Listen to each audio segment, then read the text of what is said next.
اور وہ بندہ رب کی بارگاہ میں گر گلا رہا ہے, معروضہ کر رہا ہے, تو رب کریم وہ تنگی کے دنوں کو خوشحالی کے دنوں میں بدل دے تو کون اس کو پوچھنے والا ہے؟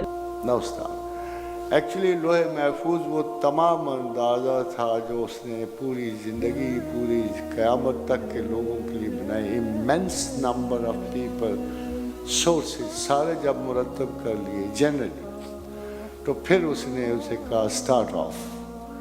اب اس میں تغیرات ممکن تھے. تغیرات ممکن کس سے ہے کہ نبی علیہ الصلوۃ والسلام کا ارشاد ہے کہ جب کسی لوگوں کی کوئی اچھا انسان ہو, وہ اچھی باتیں کرو اور خدمت خلق میں مصروف ہو اور لوگ اس کے لیے دعا کریں تو خدا اس کی عمر بڑھا دیتا.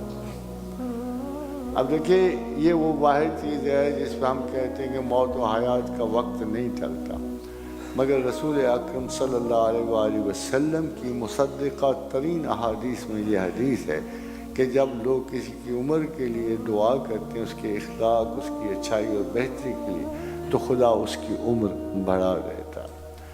اب ایک اور سنیے کہ جب زمین پہ کوئی بھی توقع کی جائے گی کہ زمانہ ابھی خیر کے قابل ہے, تو اللہ کے رسول نے فرمایا کہ ہو سکتا ہے اللہ دنیا کی عمر 500 آدھا دن اور بڑھا دے. تو صاحب نے پوچھا یا رسول اللہ کتنا ہوتا ہے 500 آدھا دن؟ کہتے فرمایا 500 برس اور بڑھا دے. اب آپ خود سوچئے, ہو سکتا ہے ہم 500 برس سے گزرے ہوں, کیونکہ حضرت دانیال کی پیشن گوئی کے مطابق وہ وقت ختم ہو چکا ہے. بخت نصر سے لے کر اب تک وہ 2500 سال تھے جو پورے ہو چکے ہیں, اور میرا تو خیال ہے وہ ایکسٹینڈڈ دعا کے وقت سے اب ہم لوگ گزر رہے ہیں.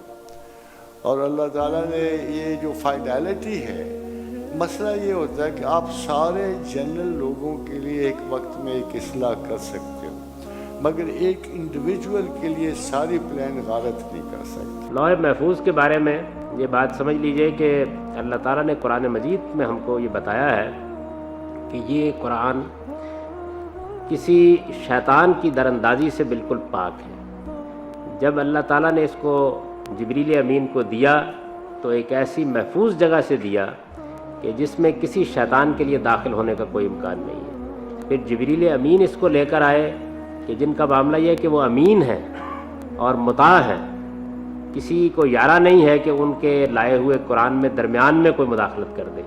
اور پھر یہ رسول اللہ صلی اللہ علیہ وسلم کے سینے پر اتارا گیا اور صحابہ کرام نے اپنے اجماع سے اس کو دنیا کو منتقل کر دیا, اور قرآن نے اعلان کیا کہ کوئی باطل نہ اس میں دائیں سے داخل ہو سکتا ہے نہ بائیں سے داخل ہو سکتا ہے. تو اس باب میں لوح محفوظ کا ذکر آیا ہے, یعنی قریش کو یہ بتایا گیا ہے کہ وہ اگر قرآن کے بارے میں یہ خیال کرتے ہیں کہ یہ کسی شیطان کی دراندازی کے نتیجے میں مل رہا ہے, تو ایسا نہیں ہے, بلکہ اللہ کے محفوظ خزانے سے نکلتا ہے, جبریل کے ذریعے سے پہنچتا ہے, اور کسی شیطان کے لیے اس میں کسی جگہ مداخلت کا کوئی موقع نہیں. بلکہ قرآن مجید نے ایک مقام پر خاص یہ واقعہ نقل کیا ہے کہ جنات جب اوپر کی جگہوں پر گئے تو انہوں نے اپنا یہ تاثر بیان کیا کہ پہرے لگے ہوئے تھے اور اس سے پہلے ہمارے لیے راستے کچھ کھلے ہوتے تھے اور ہم فرشتوں کی باتیں اچک لیتے تھے, لیکن اب شہاب ثاقب کی بارش ہو رہی ہے اور کسی کو اوپر جانے کی اجازت نہیں ہے.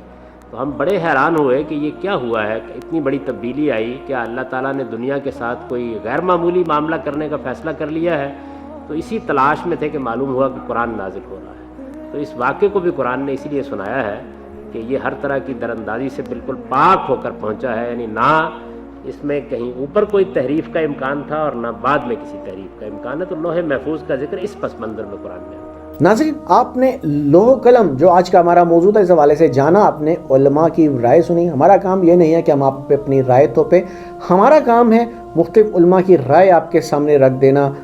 آپ جس کی چاہے مانیں, جس کی چاہے نہ مانیں, وہ آپ کی مرضی ہے. لیکن کوئی عالم بہت حقائق کے مطابق بات کرتے ہیں, وہ دلیل دیتے ہیں اور آپ کے سامنے اس کے ثبوت پیش کرتے ہیں, یعنی آیت کے طور پہ, حدیث کے طور پر, یا جیسے بھی وہ پیش کرنا چاہیں. انہی سے پتہ چلتا ہے کہ کوئی بات کتنی زیادہ اتھینٹک ہے یا کتنی زیادہ جو ماننے کے وہ قابل ہے. یہ آپ کا کام ہے, ہمارا کام ہے اسی طرح کی آپ کے سامنے معلومات پیش کرتے رہنا.